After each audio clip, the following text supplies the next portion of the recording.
Perfect.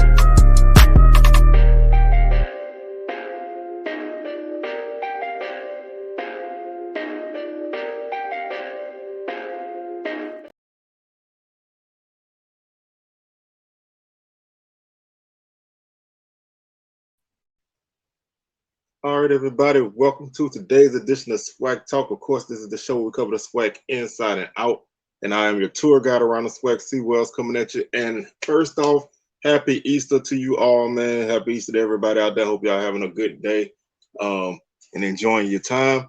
We're going to do another top 5 list, man. Like I said, I'm not going to make a habit out of this because there's some positions that you can't really do this with. And this is probably one of them, but I just wanted to see what I could do.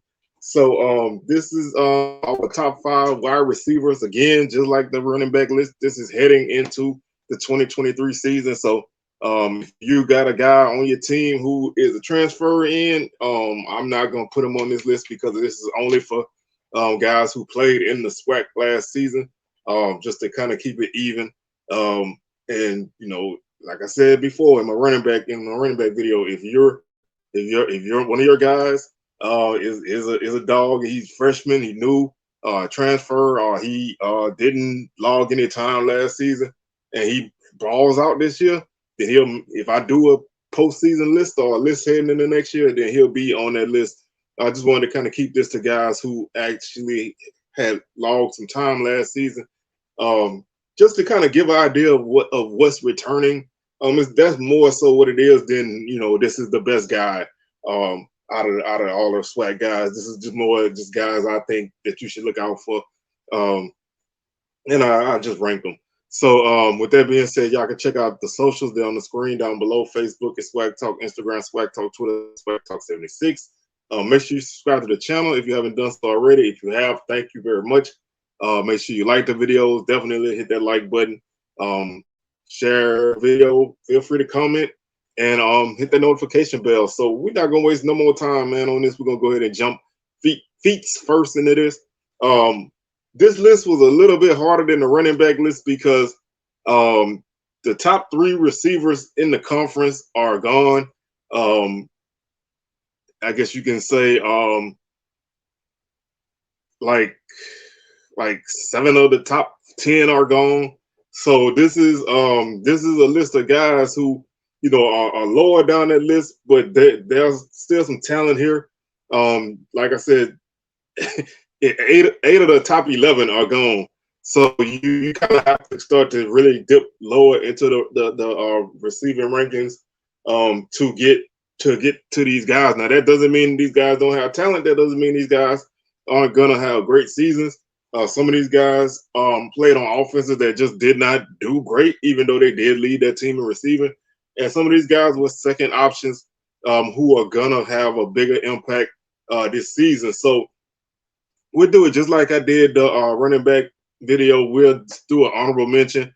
Again, I did 4 honorable mentions. Could have probably just did a top 10, but like I said, that wouldn't be me. So let's start with the honorable mentions. The first name on our list, and this is the honorable mentions are in no real order. The first guy on our honorable mention list is Keenan Hambrick. He's a wide receiver from Alabama A&M.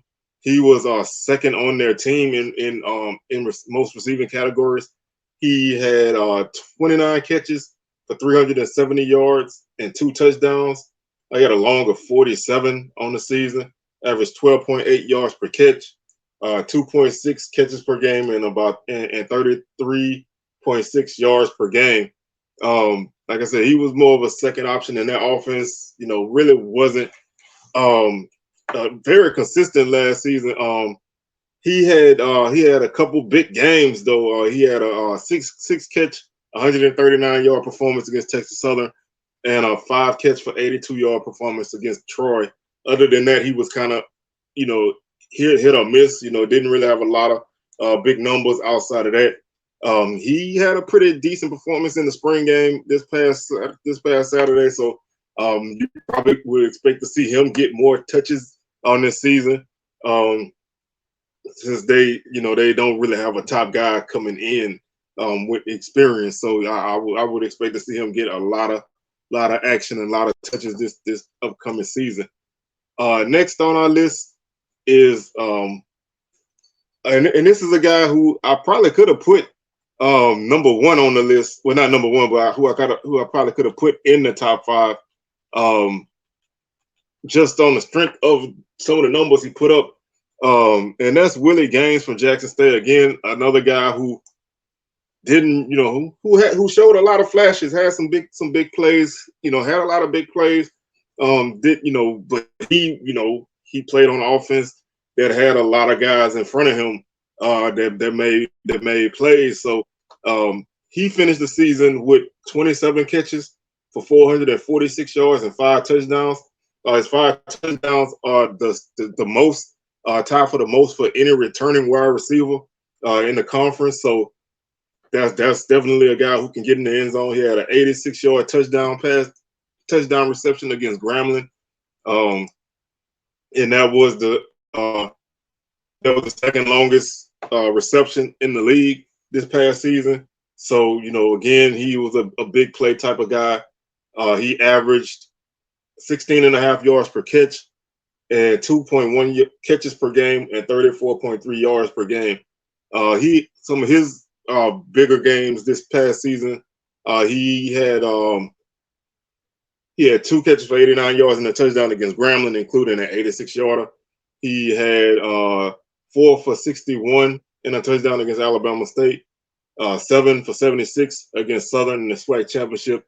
So he, as you can see, he's a guy who can get you, those numbers. Like I said, he shared a receiver room with a lot of talented guys. So his numbers were up and down all season, but I would expect him to get a lot more action this upcoming season. So he could easily have been in the mix of that top 5.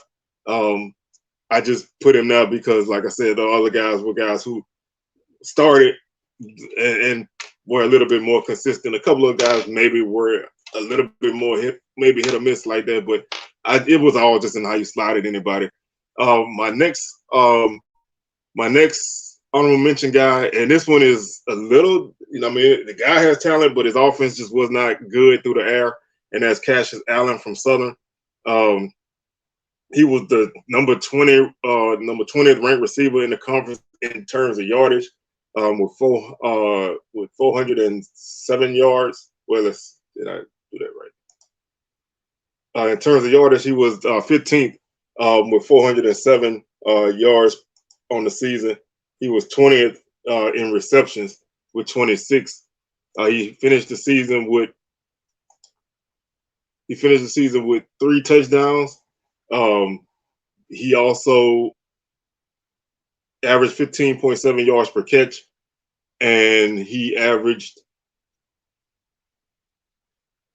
2.4 receptions per game and 37 yards per game. Again, this was an offense that was pretty solid in the middle of the season, and that's what his numbers were really good at. In the post, at the end of the season, the passing game really fell off, so his numbers went down. He had a mid-season stretch where he caught 21 passes for 345 yards and 3 touchdowns and averaged 16.4 yards per catch, including a 5-catch, 124-yard performance against Virginia Lynchburg. So that's a stretch from Pine Bluff to Jackson State, where Southern went, I think, like 3 or 4-1 in that stretch. And, he was a big factor in that game. He was a big factor in the Alcorn game. He had a couple of big catches against Pine Bluff. And that's when the passing offense was probably at its best. Before and after that stretch, the passing offense really wasn't that great. And obviously his numbers reflected that. So if you're a Southern fan and you're looking for a guy that can be a factor in this passing game, if it's going to improve, Cassius Allen is that kind of guy. He's a big guy. He can get those, those 50-50 balls. And he can make some plays for you. So I expect to see him get those touches if the passing offense improves. Another guy who made the honorable mention list and is actually at Southern now, I tried not to have multiple guys from the same team, but he put up these numbers at Prairie View. He's transferring to Southern, and that's Jalen Howard from Prairie View. He had 16 catches for 336 yards, 3 touchdowns. He had a longer 45. The thing about him is he averaged 21 yards per catch, which was the second most in the conference. He had 1.6 catches per game and 33.6 yards per game. Like I said, he was a guy who was a deep threat. He's been that way his time at Prairie View the last couple of years.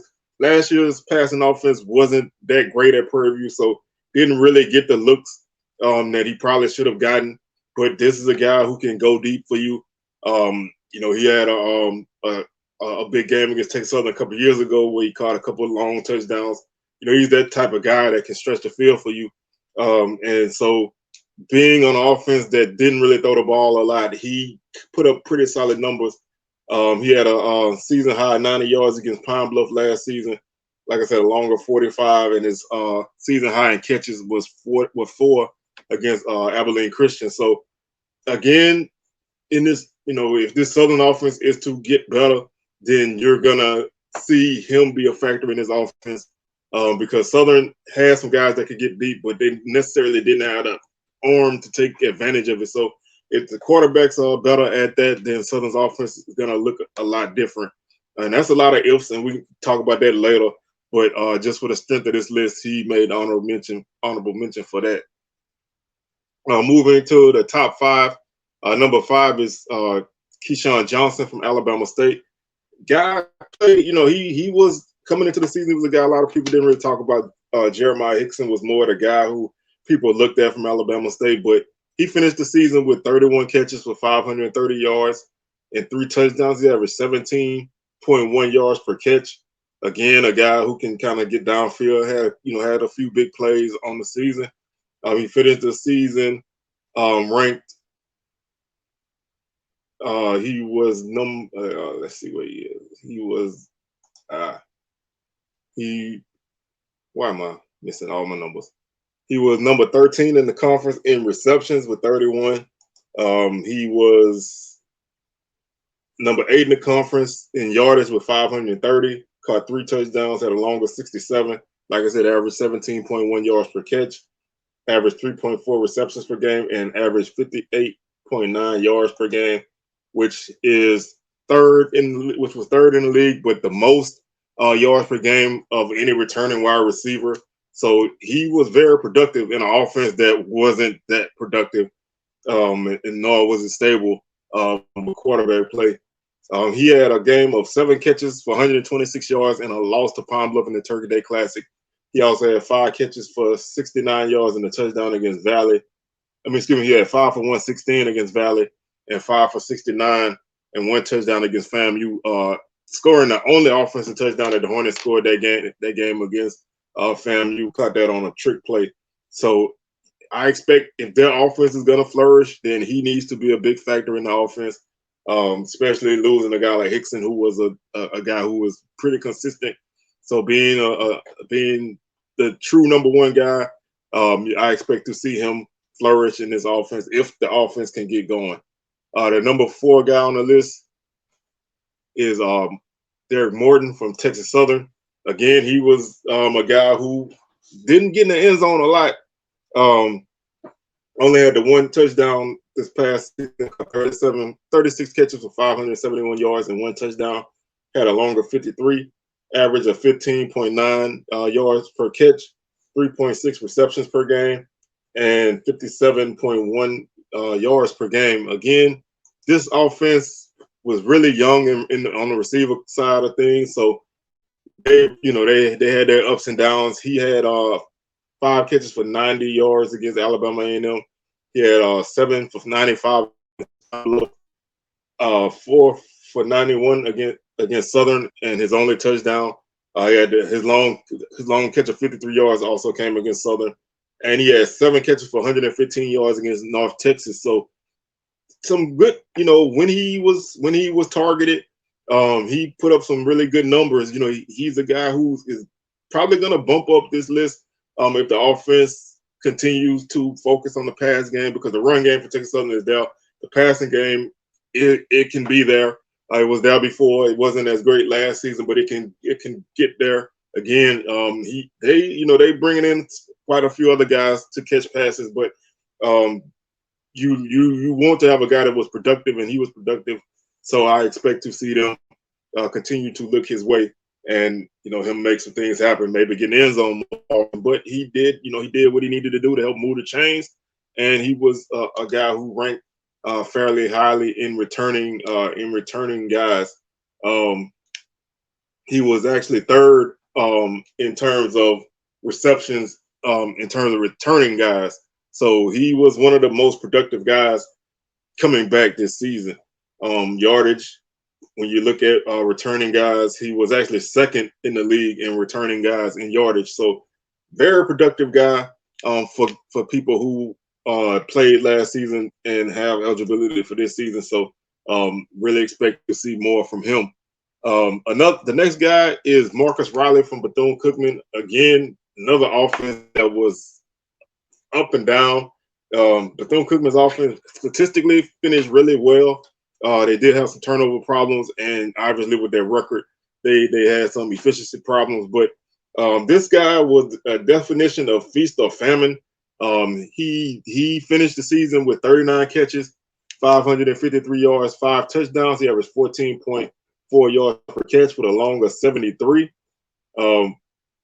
Like I said, he had the second most receptions of any returning guy, and he also tied with Jah'Mare Everett for the team lead in receptions at 39. He was second on the team behind Everett in yardage with 445. And he had 5 touchdowns, which led the team. So he was definitely, he was second to Everett. Everett had 7. He was second to him with 5 touchdowns. He was a guy who can make some things happen. But there was also times where he was invisible. He had moments where you really didn't know where he was. So whether it was his execution or the quarterback's execution or the offensive issues, he had times where he wasn't there. He did have a 73-yard catch. He averaged 3.5 receptions per game and 51.2 yards per game. That 51.2 yards per game is actually third in the league. It's actually fourth in the league in terms of returning guys. So again, a really productive guy. Like I said, was feast or famine.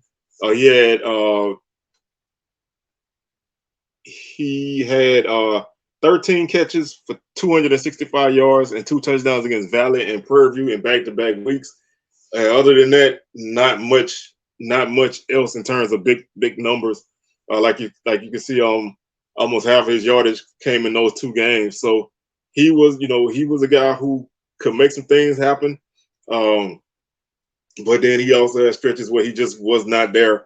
Like I said, whether it was him or the offense or whatever, he had moments where his numbers weren't, they weren't really anything. So kind of hit or miss there, but definitely a guy who you can expect to see.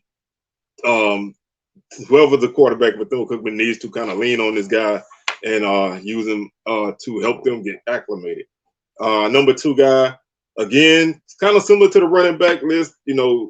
These guys could have been shuffled around, and you can shuffle guys around how you want. But I had Montario Hunt from Alcorn. His receptions weren't high. Honestly, his reception numbers were kind of lower than a lot of guys. His reception numbers were actually the lowest of any guy on my list. But he caught 489 yards on those 23 catches, averaged 21.3 yards per catch. So another guy who was a big time deep threat. Finished the season with 3 touchdowns as well, and an 89-yard touchdown against McNeese. Averaged 2.1 catches per game and 44.5 yards per game. He was definitely impacted by the injury to Aaron Allen at quarterback. Alcorn's passing game went down when they had to go with a younger quarterback, and the offense just could not really move the ball through the air. So the receivers' numbers kind of went down. But he, like I said, he was a guy who definitely could make some big plays. That 89-yard catch was the longest of the season. He finished with 4 catches for 109 yards against Jackson State, and 4 for 96 and a touchdown against Texas Southern. So definitely a guy who I can see his numbers go up this season. But this past season his numbers weren't that. They probably could have been better with better quarterback play once Allen, if once Allen got injured, could have probably put up better numbers if the quarterback play was average. But I thought his big playability and his yards per catch numbers ranked him at this position for me. Like I said, he can be anywhere you want him to be, but that's where I put him. And my number one guy is Jah'Mare Reed from FAMU, and again, he was obviously the number 2 guy to Xavier Smith. But he had a really good season last season. He caught 45 passes on the season, which was the 4th most. So again, he was very productive.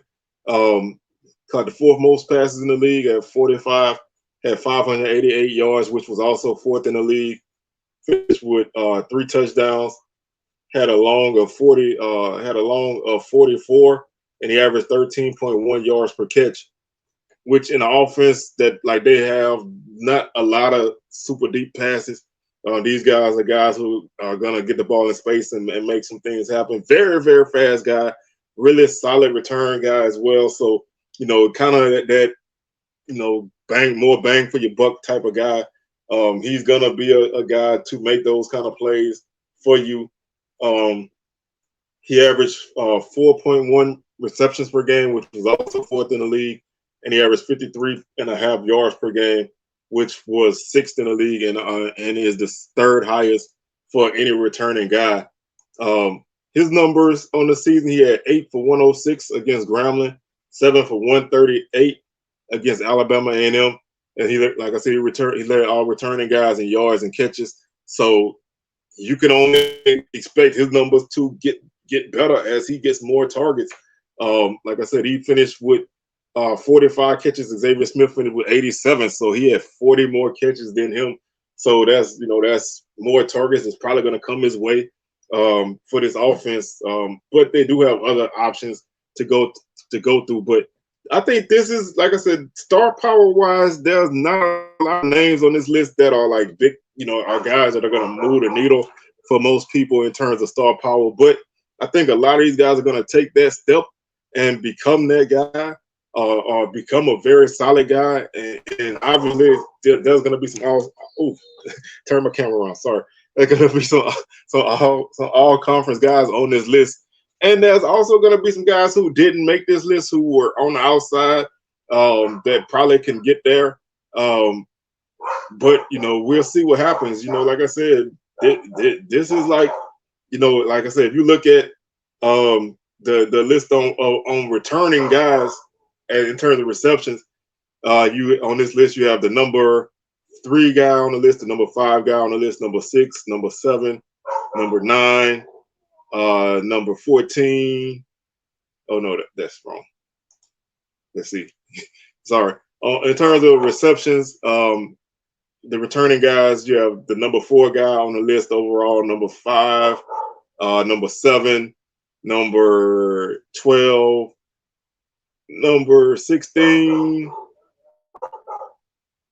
number 19, number 20, number 21, and number 25. So they run the gambit of the top 25 in conference, but not a lot of big names are here. But I expect to see some guys improve. Now, a lot of this also depends on how the quarterbacks play this season. There's a lot of new quarterbacks in the league, so maybe this won't be a great year. But then again, if a quarterback takes a step, those receivers are going to take a step.